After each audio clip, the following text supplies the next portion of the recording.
ओडिशा राज्य अवसरप्राप्त कर्मचारी महासंघर उपाध्यक्ष आज्ञा गत 12 एप्रिल 2025 दिन आम महासंघर षष्ठ राज्यस्तरीय सम्मिलनी सारला भवन कटक ठारे अनुष्ठित होता। आज हूँ कर्मकर्ता नूतन जो निर्वाचित होते शपथ पाठ और प्रथम केंद्रीय कार्यकारी कमिटी बैठक। आम आगे बहुत समस्या अच्छी दीर्घ दिन है आम 9 दफा दाबी सरकार पाखे कर आम आशा करूँ नूतन सरकार आसिले डबल इंजिन सरकार केंद्र सरकार जहाँ देती आटलिस्ट राज्य सरकार ता देवे कि आम जहाँ देखिलु वर्ष भितर ये राज्य सरकार कौन कथार आम पेंशन मान प्रति कर्णपात करूना। गत 15 जून में आम सरकार को भेट करूँ आलोचना करूँ अभिनंदन जनइलु आ भर अनेक पत्रालाप करूँ अद्यावधि आमको आलोचनार सुविधा दि जाऊना कहुए तुम अभियोग प्रकोष्ठ मध्यम आस अभियोग प्रकोष्ठ संपर्क में आपण मानकर बहुत अभिज्ञता थब आम कौन आम आलोचना करूँ आम स्वतंत्र भाव में सेक्रेटरी मान उपस्थित मुख्यमंत्री आलोचना करूँ आम समस्या के जुक्तियुक्त ता मत विचार करूँ किंतु ता अद्यावधि सुजोग पाइलु ना। गत आसंता एप्रिल जून 12 रे सरकार वर्ष पूर्ति पालन करेंगे बहुत कथा कहते कि आम जून 15 तारीख दिन ओडिशा राज्य अवसरप्राप्त कर्मचारी महासंघ तरफ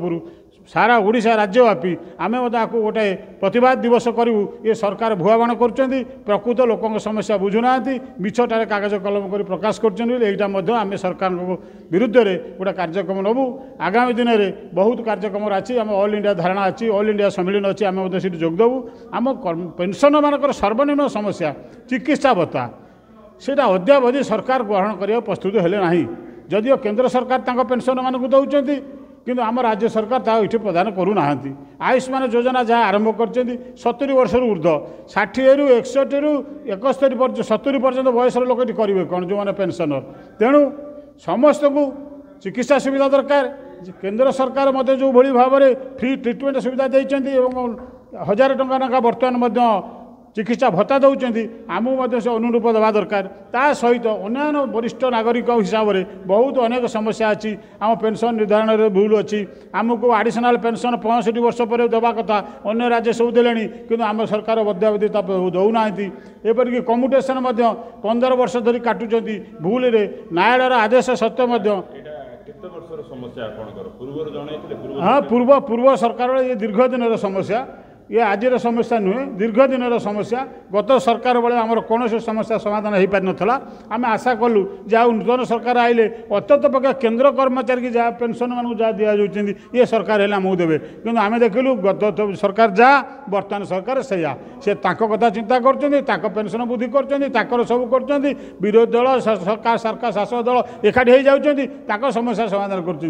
पेंशन मान समस्या अद्यावधि समाधान होना। तेणु आगामी दिन वर्ष है आम देखु सरकार आम सहित डेमोक्रेटिक प्रोसेस आलोचनार सुजोग सृष्टि करूना तेणु आम आशा तो निश्चित रखू आशा रखा तो स्वाभाविक तथापि आम आम कार्यक्रम प्रतिवाद करने कथा आम निश्चित करूँ। आसंता जहाँ कहली जुलाई 15 तारीख में राज्यव्यापी समस्त जिलार विक्षोभ हम दाबी देवा पर सब आलोचना हम और ये सरकार आभिमुख्य प्रकृत पेंशन माति कौन से स्पष्ट भाव में आपण मान सहयोग आम सरकार दृष्टि की आणबू। षष्ठ वार्षिक सम्मिलन से निर्वाचित होती तेणु आमर आज एग्जीक्यूटिव कमिटी मीटिंग होची एवं शपथ पाठ उत्सव भी पालन करा जाउची तेणु प्रथम एग्जीक्यूटिव कमिटी मीटिंग आज ये करा जाउची तेणु आमर कार्यक्रम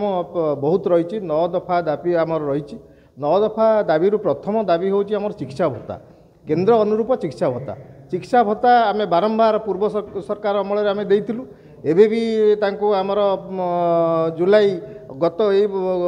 वर्ष जुलाई रे नुआ मुख्यमंत्री की आम देकी आसलु कि एपर्यंत किसी शुणिले ना तेणु ये जो आयुष्मान योजना कराई तेणु से 70 वर्ष ऊर्ध्व लोक मानी कराई जो 60 रु 70 वर्ष लोक रहिले से कौन चिकित्सा सुविधा पाइबे तेणु से बाबद सरकार चिंता करिया उचित। द्वितीय कथा हूँ आमर पेंशन जो ओल्ड पेंशनटा तो आम पाऊँ नुआ पेंशन तो जो मैंने कराऊँ विकृत भाव में नुआ पिला दिखाऊँ आम दाबी करूँ ओल्ड पेंशन से भी दि जाऊ ता भितर भी ओल्ड पेंशन रे भी आमको वर्तमान गोटे एप्रिल 25 तारीख रे गोटे ऑर्डर कर आमेंडमेंट कर जो 25 पर्यंत जो मैंने रिटायर्ड कले से नुआ धरणर कौन करेंगे से ठीक से जना ना आमको फिक्स आकार से आमको स्टाग्नेंट करदे कि पुणी आम चाहूँ पूर्व प्रथा अनुसार आमको दि जाऊ पेंशन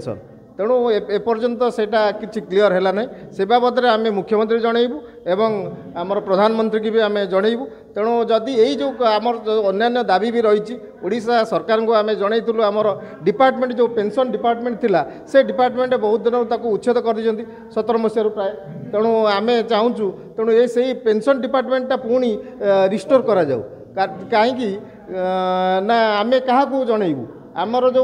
ग्रीवांस रहा जो वयोज्येष्ठ लोक मैंने आम संघर जो मैंने रही से कौटी जाए जनइबे तेणु आम चाहूँ तेणु से डिपार्टमेंट पुणी पुनर्स्थापन करा जाऊ एवं पेंशनर मान कथा आम उपस्थापन करने सुविधा दिया।